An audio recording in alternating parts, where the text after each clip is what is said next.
একজন শ্রমিক যদি শ্রমের বিনিময়ে নিতে পারেন, তাহলে একজন ইমাম নামাজ পড়িয়ে ওয়াজ করে টাকা কেন নিতে পারবেন না? যুক্তিটা কি? দেখুন, শ্রমের বিনিময়ে শ্রম দিচ্ছেন, আপনি নিজের কায়িক পরিশ্রম ব্যবহার করে শ্রম দিয়ে আপনি ইনকাম করছেন, বৈধ রুজি করছেন। এটার নামই হচ্ছে মানদণ্ড না, এটার নামই হচ্ছে মানদণ্ড। আল্লাহ বলেছেন সূরা বাকারার শুরুতেই, অমিম্মা রাযাকনাহুম, আল্লাহ যে রিজিক দিয়েছেন। আল্লাহ রিজিক দেওয়া মানে কি? যে লাইনে আল্লাহ রিজিক হাসিল করা বৈধতা দিয়েছেন সেটা। তাহলে আপনি বলেন ডাকাতি করাও কিন্তু একটা পরিশ্রমের কাজ, কঠিন পরিশ্রম।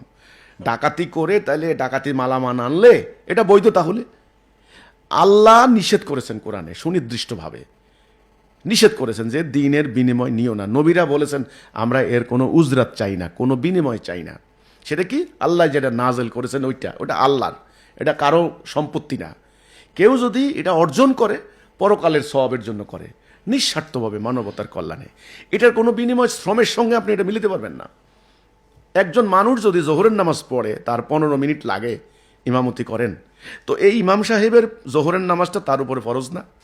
একজন মুসল্লিও তেমনি, তার 15 মিনিট যায়। তাহলে মুসল্লি নামাজের পরে অনেক শিল্প কাজ, কৃষিকাজ, ব্যবসা বাণিজ্য করতে পারেন, ইমাম সাহেব কেন মসজিদে বসে থাকবেন? তিনিও মুসল্লির সঙ্গে অন্যান্য কাজকর্ম করবেন। আবার আসরের নামাজ হলে তিনি এসে জামাত করাই দিবেন, শেষ। সোজা কথা হলো, দিনের বিনিময় নেওয়া যাবে না, এটা হারাম করেছেন।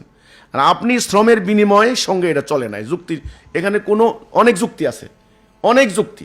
যুক্তিটা হলো দিনটা আপনার না, আপনার কামাইয়ের কিছু না, এটা আপনার কামাইয়ের কিছু না। হ্যাঁ, আপনি ল্যাঙ্গুয়েজ শিখেন, আপনি অঙ্ক শিখেন, ইংরেজি শিখেন, আপনি ভূগোল শিখেন, আপনি আরবি গ্রামার শিখেন, আরবি ভাষা শিখেন, মানুষকে আরবি ভাষা বলে মানে শিক্ষা দিয়ে আপনি টাকা নেন, আমার কোনো আপত্তি নেই, কোনো অবজেকশন নাই।